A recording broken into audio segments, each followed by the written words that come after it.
నాకు sinusitis surgery అయితే, మళ్ళీ నాకు సర్జరీ కంపల్సరీ అవుతది. ఆర్ రికరెన్స్ వచ్చేస్తది మళ్ళీ అని.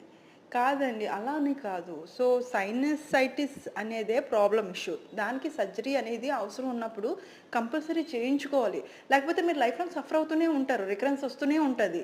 కానీ సర్జరీ ఎందుకు? రికరెన్స్ తగ్గించడానికే ఫస్టు. కానీ ఫస్ట్ థింగ్ కొన్ని తప్పులు చేస్తూ ఉంటారు. ఏంటి అంటే ఫాలో అప్ అవ్వాలి. ఆపరేషన్ అయిన తర్వాత ముక్కు వాష్ అనేది ఉంటది. అది కంటిన్యూస్ చెయ్యాలి. డాక్టర్ ఎన్ని రోజుల వరకు చెప్పారో చేయాలి. ఎందుకంటే ముక్కులో బ్లడ్ క్లాట్స్ అంటూ ఉంటాయి. ఎందుకంటే ఆపరేషన్ కాబట్టి బ్లడ్ క్లాట్స్ ఉంటాయి.